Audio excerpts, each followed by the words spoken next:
번째 발제로 넘어가도록 하겠습니다. 두 번째 발제의 주제는 독일의 지속가능 발전 교육 20년 프로젝트에서 구조로입니다. 정미숙 선생님 부탁드리겠습니다. 그리고 지금 4시 44분인데요. 가급적 5시 10분 정도까지 마칠 수 있도록 부탁드리겠습니다.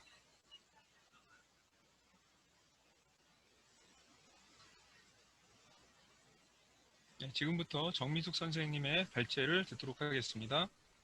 네, 제가 가능한 시간은 25분 동안 진행하면 되겠네요. 목소리 들리나요? 예, 잘 들립니다. 네. 네. 저는 현장에 있었던 교사이고, 그래서 그런지 좀 법적인 차원의 이런 검토도 필요하지만, 법으로 아무리 되어 있어도 그 학교 현장에서 이런 교육들이 되어지기 위해서 어려운 것들이 뭐고, 그런 어려운 장애물들이 걷어지는 구조는 어떻게 만들어야 되는가, 뭐 이런 측면에서 고민을 계속 해왔다라고 생각하는데, 그런 점에서 독일의 20년 동안의 고민과 그런 이것이 이렇게 쉽지 않은 일이구나, 현실로 돌아가서 이런 걸 이루려면 이제 이런 것들을 같이 느끼면서 그래도 해냈구나. 그래서 이렇게 누군가가 앞서서 뭔가를 해냈으면 그 사례를 보고 벤치마킹도 하면서 우리 상황에 맞게 뭔가를 해낼 수 있지 않을까. 그 가능성이 이제 조금 더 높아졌다는 것 때문에 조금 더 희망을 갖습니다. 제가 한국에 이제 혁신학교들도 많이 생기고, 저도 혁신학교에서 이제 이렇게 근무를 하면서 느낀 것도 기후변화, 뭐 2011년에 이런 프로젝트 수업도 해보고 했는데, 이런 것들이 그냥 잠깐 한두 번 할 수도 있고 안 할 수도 있는 프로젝트 수업이 어떻게 구조화될 수 있을까, 이런 이제 고민들이 핵심이라고 생각합니다. 그래서 한국 교육혁신에서 지속가능 발전 교육이 우리나라의 어떤 키워드로도 잠시 등장했다가 거의 거의 의미가 없이, 별 실체가 없이 이렇게 흘러가고 있는 것 같은데, 그런 측면에서 이걸 다시 들여다보면서 이것이 갖고 있는 잠재력, 통합적인 잠재력에 대해서 검토해보게 됐습니다. 그래서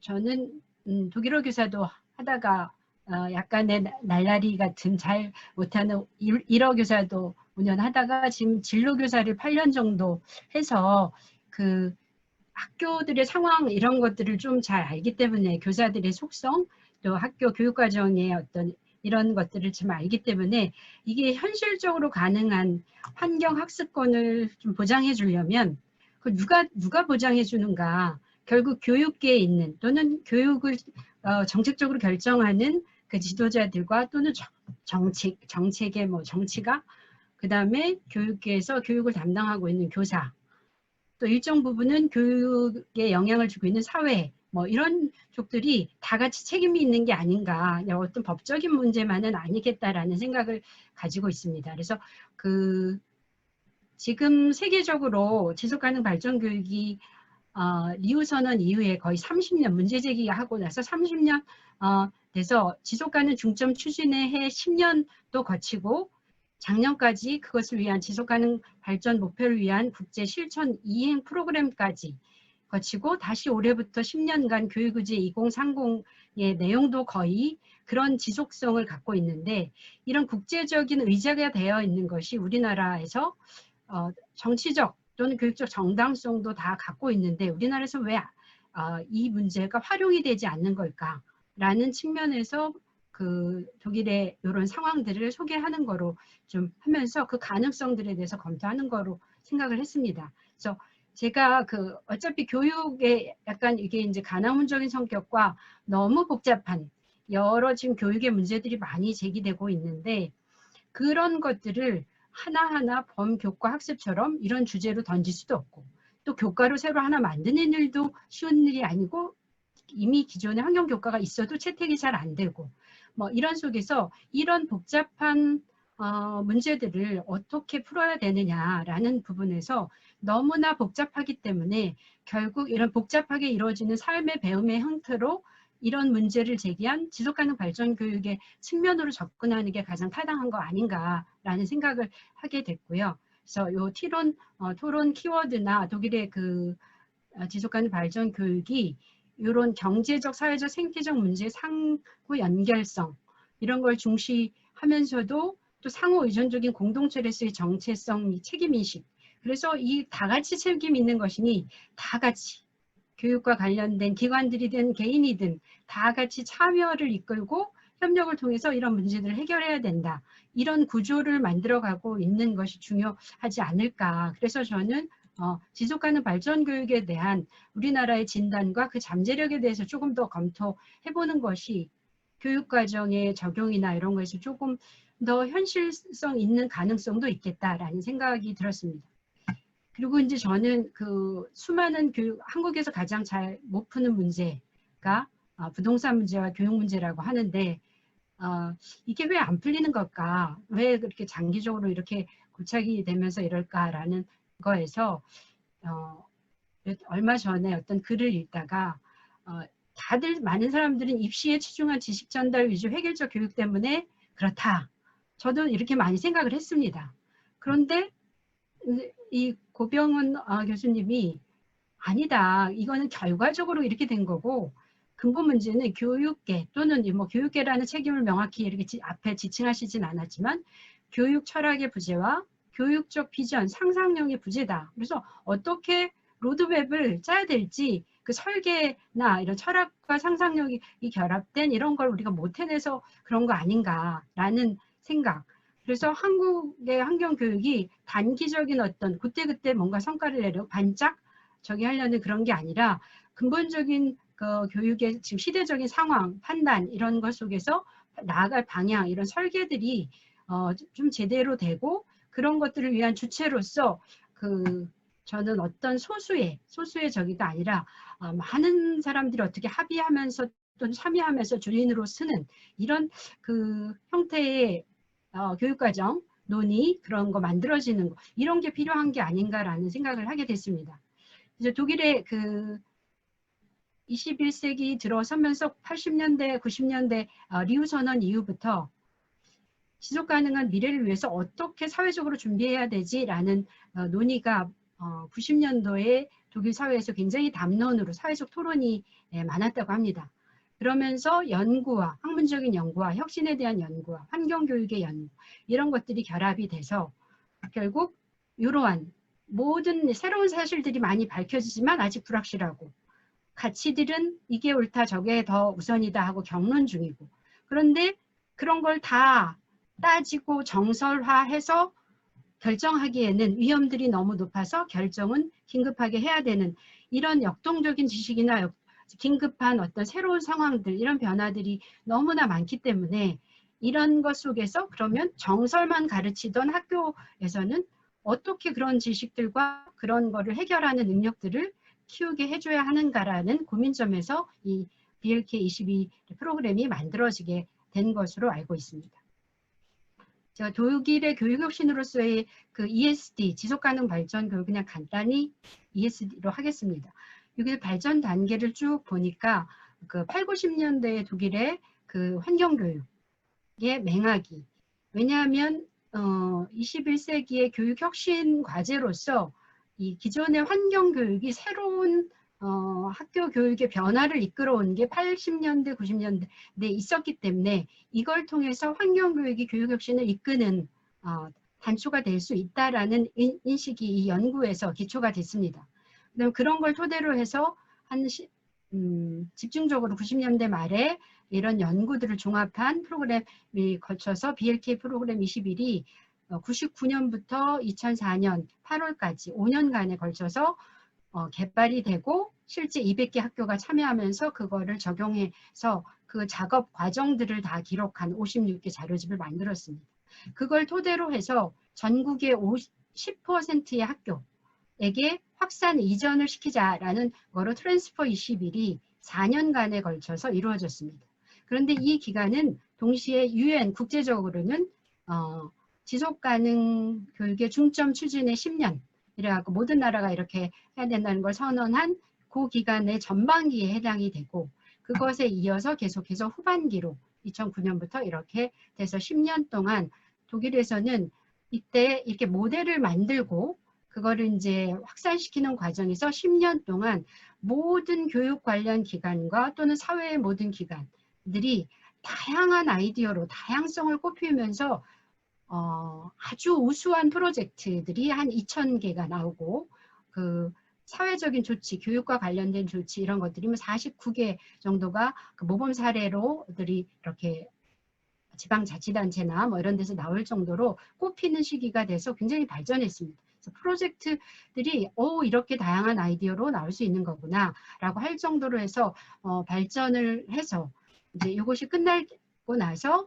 계속해서 그 국제실천 이행 프로그램일 때 프로젝트에서 이제 구조적인 정착을 해야 한다.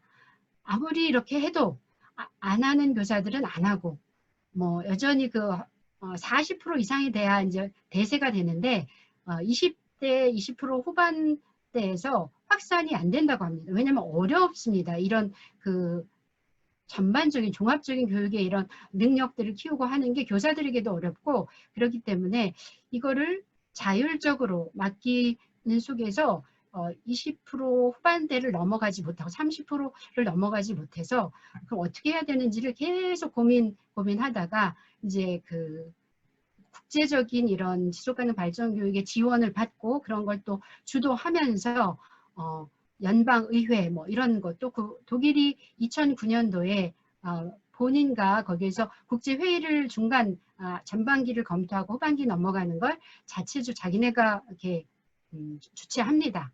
그러면서 이런 걸 10분 활용해서 그 정당성과 또는 국가적인 의회, 법적인 모든 이런 정부 기관의 그 지지와 이런 것들을 다 얻으면서 이제 구조적 정착기로 가서 그 국제실천 프로그램 작년까지죠. 요 5년 기간 동안에 2017년에 그 네이셔널, 그러니까 자기 국가, 독일의 국제실천 프로그램의 독일의 이행 계획을 우선순위 5개 분야로 해서 각각의 국가 조치들, 정책적인 조치들이 어떻게 돼야 하는지를 다 정해서 그걸 전략을 내놓습니다. 그래서 그 이행을 다 따라서 해야 되는 것처럼 아주 교육 행정 서비스 또는 그 교육 과정 모든 거에 영향을 주는 조치들이 여기서 다 마련이 돼서 지금은 거의 요 정착을 위한 기본 세팅이 그 2017년 자료들을 보면 좀 거의 이대로만 되면 정착이 되겠구나라는 생각이 들 정도로 이런 단계를 거쳤습니다. 그러면 왜 독일을 이렇게 자료를 보는가라는 거에 관심 초점을 두고 우리나라 상황에 좀 참고해야 될 중심 점들 위주로 보면 그 환경교육이 지금의 꽉 막힌 한국 고질적인 교육에 또는 수업에 지식 위주의 막 이런 그 변화될 이런 거를 바꾸는데 선도적인 역할을 할 수 있는 게 독일에서도 그대로 작용했습니다. 80년도에 이미 그 환경교육이 새로운 목표와 내용을 학교 교육에 도입해서 뭐 자연체험이나 생태적인 상품 지식, 뭐 에너지 시스템, 환경 법률 이런 것들까지도 주제 중심의 프로젝트 수업 뭐 이런 것들이 이미 80년도부터 시작이 돼서 이렇게 목표와 내용, 그다음 교수 학습 형태 영역에서 새로운 것들을 선도하고 있었습니다. 그리고 자연스럽게 학교 교육과정 안에 학교와 그 외부의 협력 이런 것들을 개방하는 것들이 환경교육을 통해서 먼저 이루어졌기 때문에 이런 게 교육의 혁신의 단초를 제공했다라고 하고 주도를 하게 됐다라고 볼 수 있습니다. 그럼에도 불구하고 그 80년대, 94년에 독일의 환경교육이 10년간 지금 어떻게 되고 있는지 진단하는 정부 보고서를 의회가 요구해서 그거를 했는데 거기서도 그래도 극복돼야 할 과제로 나온 것들이 이런 겁니다. 지금 환경 문제가 다뤄지는데 각 교과에서 이렇게 분산적으로 다뤄지는데 전공의 기준에 전공 학과 기준으로 바라본 문제 측면만 바라보기 때문에 전공의 측면에서가 아니라 종합적인 그걸 뛰어넘는 종합적인 관점에서 봐야 되는데 그렇지 못하다라는 이런 점. 그 다음에 청소년들의 이렇게 해야 한다 어른들이 생각하는 당위성으로서의 환경교육 또는 아이들의 훈련 뭐 이런 차원이 아니라 학생들의 정체성, 학생들의 그 환경의식에 대한 연구를 토대로 하지 않았다. 이런 부분이 더 연구돼야 된다.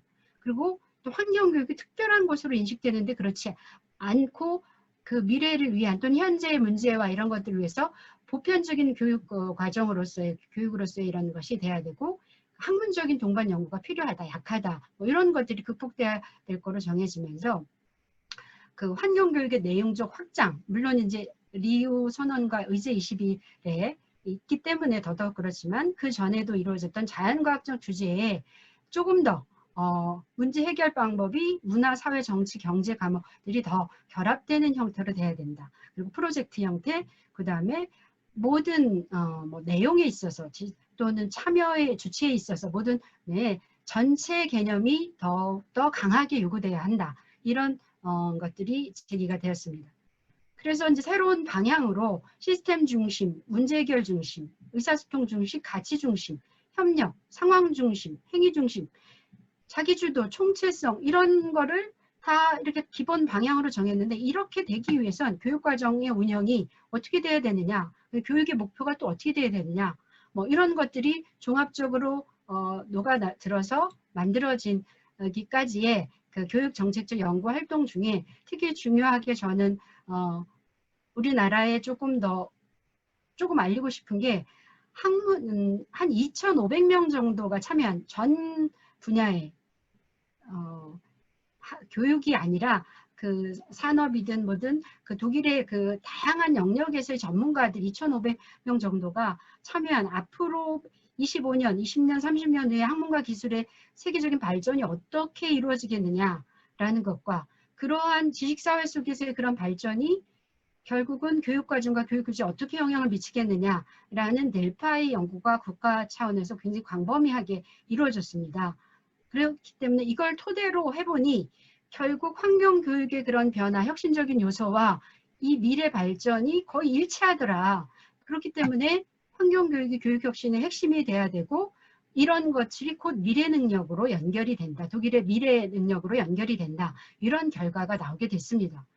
그래서 독일의 지속가능 발전 교육은 어떻게 보면 환경교육 플러스 미래 학문과 또는 교육의 미래 능력이 결합된 교육 혁신 과제로서 등장한 것으로 이해하는 게 맞는 것 같습니다. 그래서 독일의 지속가능 발전 개념에서 중요하게 여긴 거 세대 책임, 통합 원칙, 참여 원칙. 그래서 모든 수업이나 프로그램에서 이 통합 원칙과 참여 원칙이 가장 중요하게 작용합니다. 그래서 이런 거는 아까 말씀드린 대로 델파이 연구에서 이런 게 주요 앞으로의 지식, 미래를 결정짓는 그런 경향들이 결국은 생태학 문제의 해결과 연결된다는 것과 그 다음에 지식사회에서의 잠재력은 이제 앞으로는 개별 교과 지식이 문제를 해결할 수 있는 거는 별로 없다.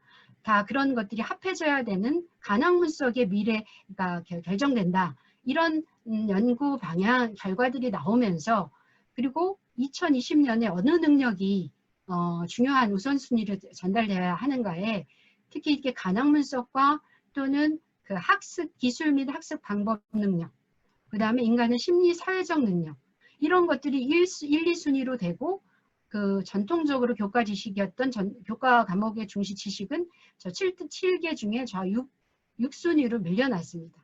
그러면서 이런 수업 방법, 학습 방법이 어떻게 바뀌어야 되는가에 대한 조금 더 이런 적극적인 프로젝트 학습이나 물론 80년대에도 이미 이런 단초들이 이루어지고는 있었지만 좀 더 이런 걸 구조적으로 만드는 쪽으로 이렇게 프로그램을 조직화했다라고 보고 특히나 교육시설, 학교의 개방 그래서 지방자치단체와 또는 다른 연구소들과의 공조, 네트워크 이런 것들이 굉장히 학습이 이제 학교 안에서만 이루어지는 게 아니라 다른 생활세계와 개방이 중요한 원칙이 돼서 진행이 되게 됐습니다.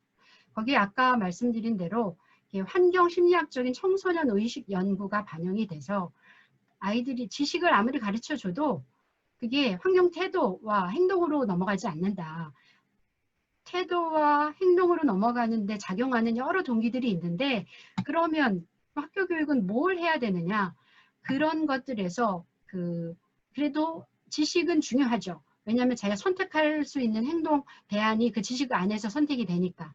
그럼에도 불구하고 또 다른 동기들과 이런 것들이 를 많이 고려한 수업, 그다음에 스스로의 자발적인 성찰을 통해 자율적인 선택을 하는, 또는 개인의 라이프 스타일에 대한 성찰, 뭐 이런 등등의 중요 원칙들을 적용하는데, 한 가지 주목할 일은 사회 내에서 통용하지 않고 통용되지도 않으면서 최소한 어느 한쪽에서라도 확실하게 지지되지 않는 가치들을 학교에서 환경 문제가 이러니까, 이런 문제가 심각하니까 이렇게 해야 돼 라고 이렇게 하는 거는 더 부작용이 있을 수 있다는.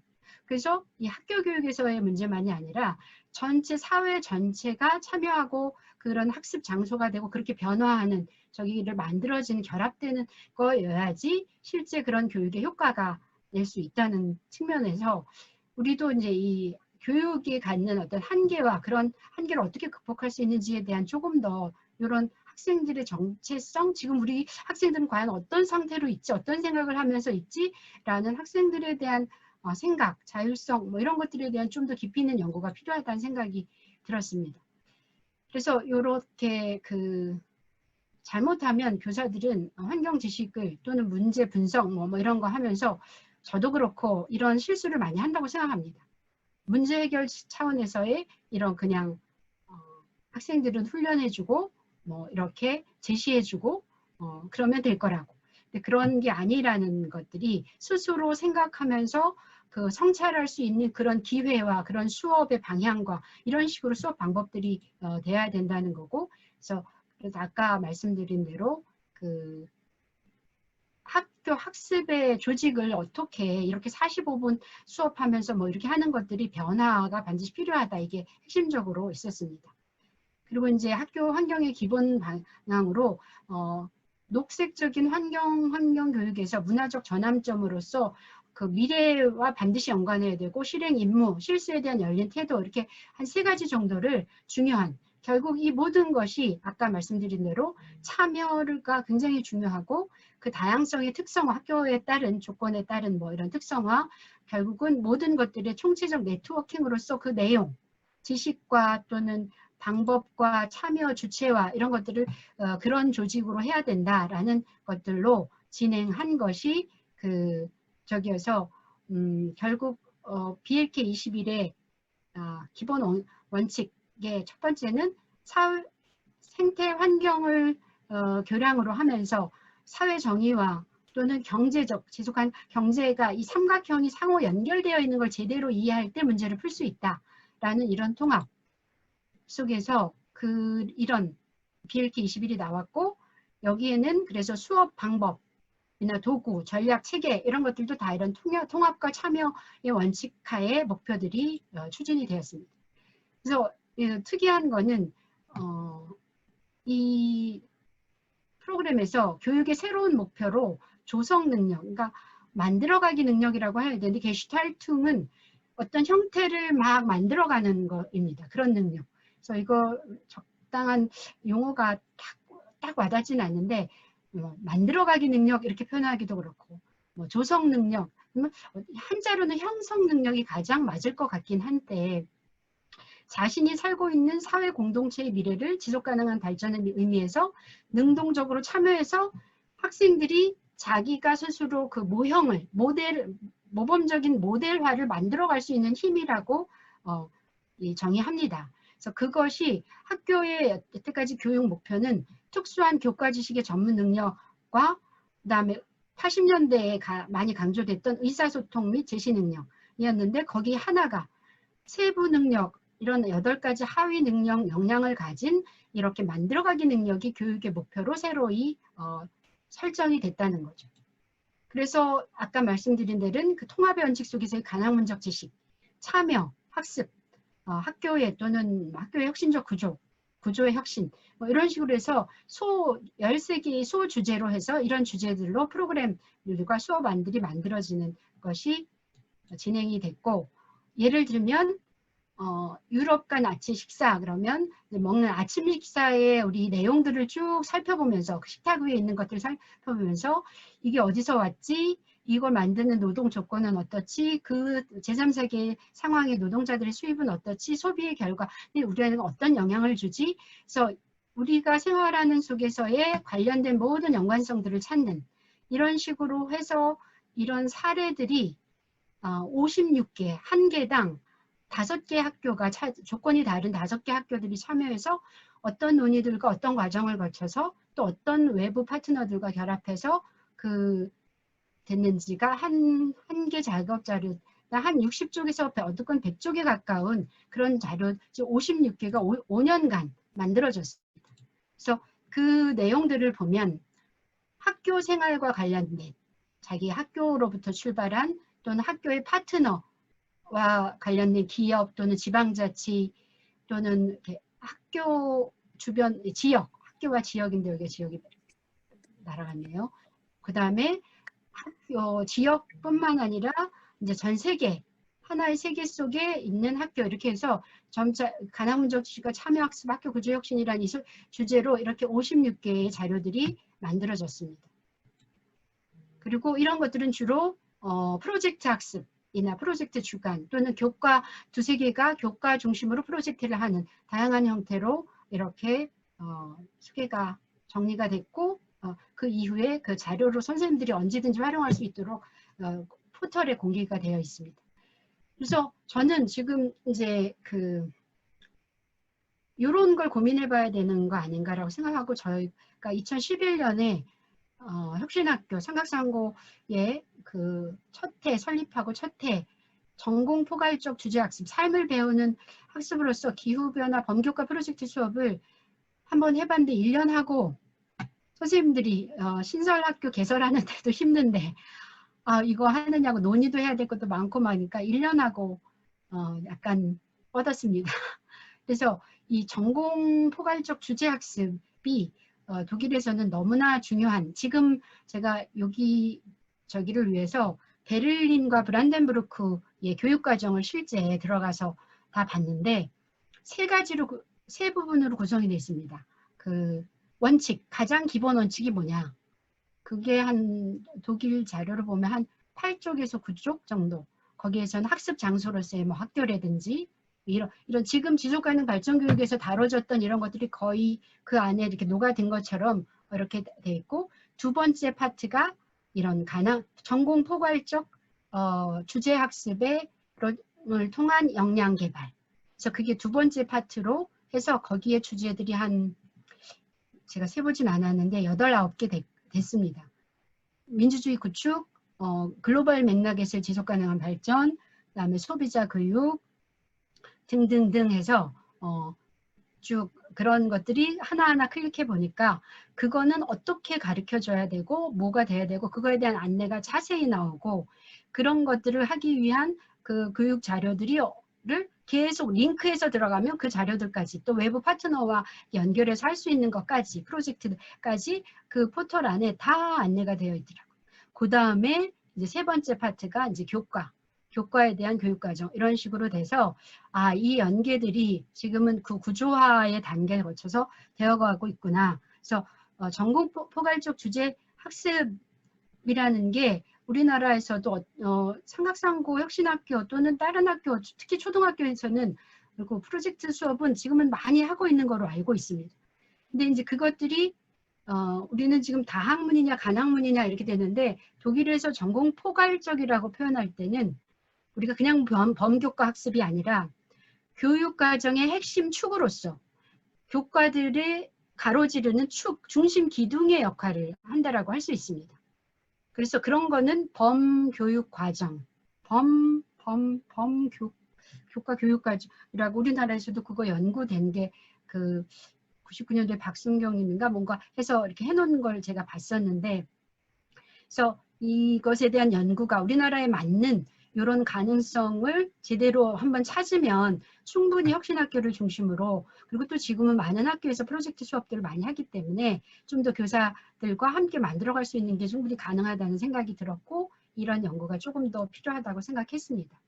이것의 어떤 필요성에 대한 이런 것들이 많이 있었고 그 다음에 지금 소개는 못하겠지만 이제 9학년, 10학년 이제 고등 과정으로 들어가면 지속 가능한 발전과 반대로 지속 가능하지 못한 전 세계의 공통적인 증후군 신드롬을 그 지구 환경 변화에 대한 각 전문 분야 학자들이 모여서 매년 백서를 내면서 이 신드롬 이름을 이렇게 지어내고 그것들을 교육에 어떻게 적용해서 학생들이 이해하게 할 것인지 해서 여기 56개 자료집 중에는 이런 거 지역에 이런 문제가 있는 데는 이거를 하는 거를 이렇게 해서 이것에 대한 그것도 제공해주고 이런 훈련하는데 생각보다 이 내용 이해나 이런 게 조금 어렵겠다라는 생각이 들어서 아이들의 학문이나 지식의 그 탐구 이런 것들도 굉장히 높은 수준을 요구하는구나 라고 생각했습니다.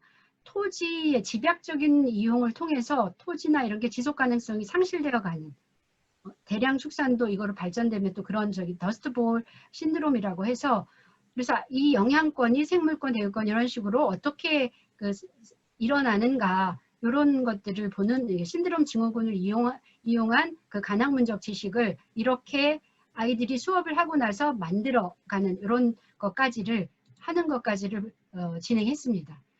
그리고 이제 마지막으로 중요한 거는 이제 그 수업 교육 과정이 이런 것들을 이렇게 조직하고 그걸 수업할 수 있는 접근 방법을 만들어도 이런 거를 위한 협력 체계를 어떻게 만드냐 요거인데 그 학교 특성에 따라 이렇게 내부 개별 프로젝트 또는 교내 연구회, 학생 기업, 또 지속 가능한 학교를 위한 모의 교획과 미래 협의회, 특성화 발전으로서의 그 특성화 프로그램, 지속 학교의 그 평가, 지속 가능성 감사, 평가, 지표 개발, 이렇게 등등 학교 내부의 어떤 특성에 따른 결합 방식도 있고, 그 다음에 협력 체계 외부 파트너들과의 이런 결합들이 아주 중요하게 생각합니다. 그래서 이런 것들이 그 독일의 지속 가능 발전 교육의 10년, UN 중점 10년 동안에 어마어마하게 꽃피었습니다. 그래서 그런 것들이 우리나라에서는 뭔가 이렇게 나오면 그거의 전문가 부분만 이렇게 누가 계획했는지 모르게 때로는 이렇게 하기도 하는데 이렇게 마무리 부탁드리겠습니다. 예. 이렇게 해서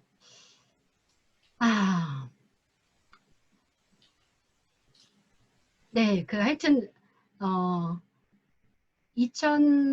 그러니까 거의 9년에 걸친 BLK 21과 확산 프로그램인 트랜스포 21에도 참여 학교들 간의 너무 적은 협력이라든지 특히 이 프로젝트 위주로도 하다 보니까 이게 전달, 그다음 확산의 한계, 이런 것들 때문에 자발성 때문에 이런 것들을 보완하는 구조화가 필요하다. 이제 확대 전략으로서 이렇게 굉장히 미디어와 홍보를 굉장히 중요시 여깁니다. 그래서 제가 이번에 자료를 찾으면서도 감탄한 건 여기에 들어가면 모든 걸 외국인인 제가 다 그 사람 선생님들의 자료들에 다 접근할 수 있을 정도까지 링크 연결들이 착착 돼서 굉장히 선생님들이 할 수 있게 정부 차원에서 이런 미디어를 활용한 이런 안내나 확대 전략이 충분히 되고 있다는 걸 좀 느꼈고 그 다음에 제가 사실은 이런 사례들을 소개하고 싶었는데 구체적인 사례들을 할 겨를이 저도 없었고 그래서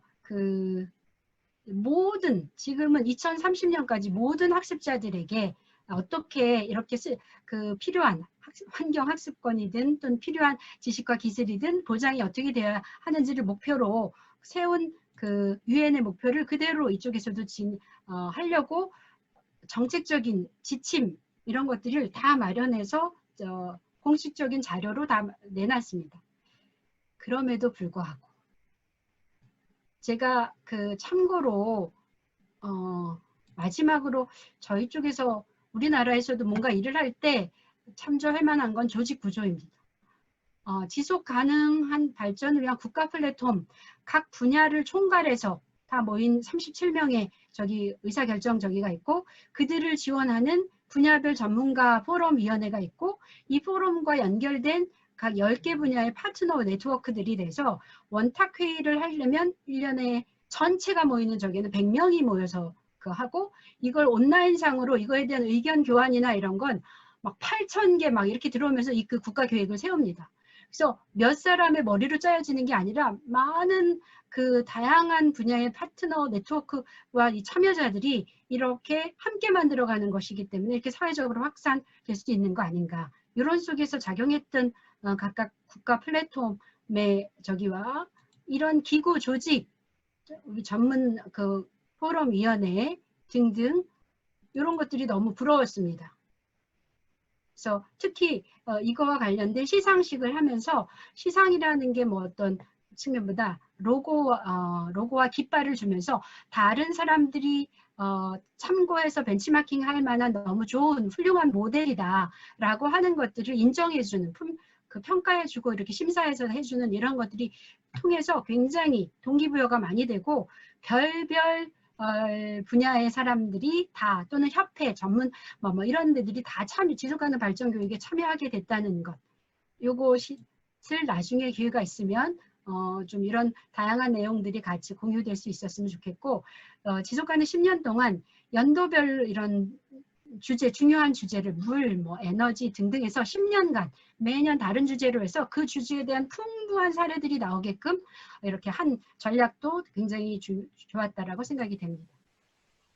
네, 저는 대략 큰 중요하게 얘기하고 싶은 거는 했는데 중요한 거는 또 하나의 과제로 남는 건 요 독일어로는 물티플리케이터라고 하는데 이런 이 통합하고 막 교과 지식 위주로 가르치던 선생님들이 이런 걸 통합하고 애들의 특성도 다 감안하고 이런 걸 하려면 너무 새롭고 힘든 거라서 실제 그 설문조사하니까 교사들 중에는 지금까지도 그런 걸 하는 사람은 3분의 1, 30%밖에 못한다고 합니다. 그런데 학생들은 젊은이들은 이런 걸 더 많이 요구해요. 그리고 더 많이 알아요. 근데 어떻게 해서 그럼 그런 정보들을 접했냐라고 하니까 미디어를 통해서 접했다라고 하고 아까 말씀드린 대로 독일의 지속가능 발전교육은 다양한 참여와 동기부여를 하는 다양한 프로젝트들이 10년간 엄청 많았기 때문에 그런 걸 통해서 많이 됐고 교사들은 여전히 이거 교사 교육을 어떻게 해야 할 것인가에 대한 문제가 그대로 남고 유엔에서도 이 문제가 계속 중요한 핵심 분야, 우선 정책 분야로 남는 것 같습니다. 예, 선생님. 여기까지 하겠습니다. 예, 감사합니다. 네, 지금까지 창동여자고등학교 정미숙 선생님의 발제였습니다. 정미숙 선생님께서는 앞에서 이재영 교수님께서 개념화하신 환경학습관이 학교 현장에서 실제적으로 작동하기 위한 조건은 무엇인가에 대해서 말씀해 주셨는데요. 선생님께서는 교육의 문제를 논함에 있어서 항상 입시 문제가 거대한 장벽인 것으로 여겨져 왔지만 사실은 우리 내부의 교육 철학의 부재, 상상력의 빈곤에 있다는 이른바 뼈 때리는 지적을 해주셨습니다. 이재영 교수님과 정미숙 선생님의 발제를 들으면서 독일의 과거와 현재가 우리의 미래에 좋은 중거점이 될 것 같다는 생각이 들었습니다. 특히 사회 내에서 통용되지 않고 최소한 사회 일각에서 확실하게 지지되지 않는 가치들이라면 학교가 전달하기 제한적이며 불가능할 수 있다라는 지적과 함께 환경학습권의 보장은 제도를 작동시키는 민주주의의 역량에 있다는 생각이 들었습니다.